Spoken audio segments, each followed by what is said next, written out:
Halo guys, balik lagi sama gua Lucky ID. Seperti biasa sebelum mulai videonya, buat kalian yang sudah dukung channel Min selama ini, terima kasih banyak. Dan buat kalian yang belum subscribe, silahkan di subscribe karena subscribe itu gratis, tidak bayar sama sekali. Dan buat kalian yang sudah donasi, terima kasih banyak. Semoga dilancarkan rezekinya ya guys, amin. Dan jangan lupa juga nyalakan lonceng notifikasi agar tidak ketinggalan update video dari channel ini ya guys. Oke, kita bacain novel Martial Back chapter 4400. Di sini diceritakan sehari kemudian gunung yang mendalam muncul di kejauhan. Zoya menghela nafas lega dan dengan lembut menepuk punggung Yunfei. Dengan lembut berkata, "Saudara kedua, kita akan segera pulang." Yunfei perlahan mengangguk, wajahnya sepucat kertas dalam perjalanan kembali. Meskipun dia telah menekan luka-lukanya, api sejati kakak emas sangat kuat dan api hitam di sekitar dadanya membakarnya hingga dia ingin mati. Kengking tiba-tiba mengangkat matanya dan melihat ke depannya dengan curiga. Siapa itu? Di atas gunung di depan mereka, sesosok berdiri dengan tenang seperti pohon.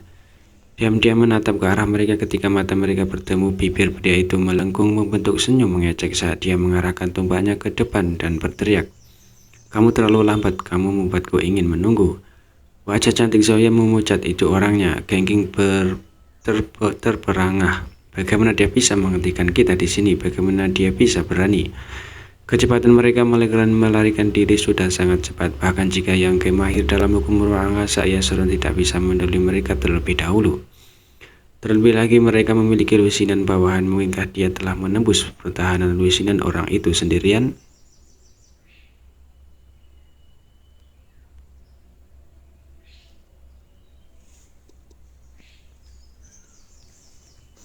Bagaimana mau saya bisa mentolerir tuan gunung kedua yang dibunuh di depannya di luar gunung yang mendalam? Jika dia menanggung hal seperti itu, kemana perginya prestisi dan wajahnya?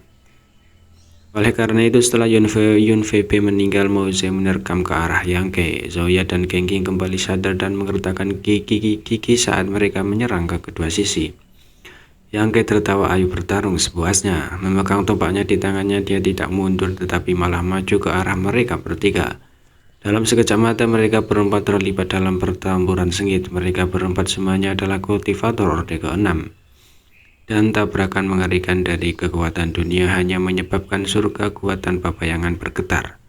Di dalam gunung yang mendalam banyak pasang mata menatap ke arah mereka. Semuanya dipenuhi dengan keterkejutan.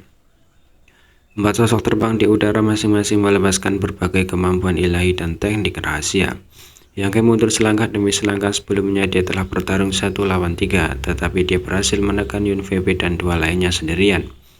Alasan utamanya adalah Yunfei menderita luka berat dan Zoya serta Kengking tidak dapat membantunya. Tapi sekarang situasinya telah berbalik. Tanpa Yunfei sebagai penghalang, Zoya dan Kengking tidak lagi memiliki keraguan dan sepenuhnya melepaskan kekuatan mereka. Belum lagi kekuatan Great Mountain Lord juga sebanding dengan Yunfei yang terluka parah. Segera setelah mereka bentrok, Yang merasa bahwa meskipun alam semesta kecilnya telah menyatu dengan fondasi dunia kecil yang misterius, dalam hal kekuatan dunia dia masih kalah dengan Tuan Gunung Agung. Seperti yang diharapkan dari keberadaan yang sangat dekat dengan Orde ke-7, kekuatan seperti itu cukup mengesankan. Yang di sisi lain tidak mundur bahkan dalam menghadapi kematian. Mengandalkan hukum luar angkasa, gerakan Yang tidak menentu. Dan untuk sementara waktu, 3 Raja Gunung tidak bisa melakukan apapun padanya. Kadang-kadang Yang akan menderita beberapa kerugian, tetapi dengan fisik dan kemampuan pemulihannya itu bukan masalah besar. Great Mountain Lord marah, "Kamu hanya melompat-lompat seperti monyet, kamu tidak tahu bagaimana harus bersikap." Yang menutup telinganya terhadap ini. Tombak Azure Dragon di tangannya berubah menjadi ribuan bentuk berbeda saat hujan turun. Setiap serangan mengandung kekuatan mengerikan yang menyebabkan Kengking dan Zoya gemetar ketakutan, tidak berani menghadapinya. Maju terus. Setelah berjuang selama setengah hari, Zoya tiba-tiba mengeluarkan kening karena dia menemukan bahwa seiring berjalannya waktu, kekuatan pemuda di depannya ini telah tumbuh secara signifikan. Dibandingkan dengan setengah hari yang lalu, kekuatan pemuda ini telah meningkat secara signifikan. Pada awalnya, mereka bertiga telah menekan pemuda ini ke titik di mana dia hanya bisa bertahan dan menghindar. Tetapi sekarang dia bahkan bisa melakukan serangan balik beberapa kali saat bertahan. Dan situasi ini menjadi lebih jelas. Dia tidak mengerti mengapa.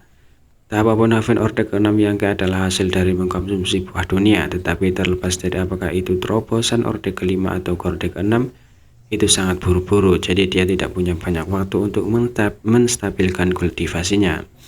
Setelah yang menerobos ke Orde ke-5, dia segera memasuki surga kekuatan pebayangan, mengandalkan 2 pertempuran sengitnya dengan Matian dan Yun Fei.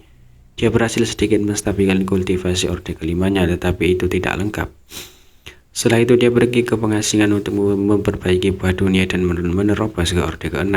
Konsolidasi kultivasi Orde ke-5-nya belum selesai, jadi sekarang dia tiba-tiba menerobos ke Orde ke-6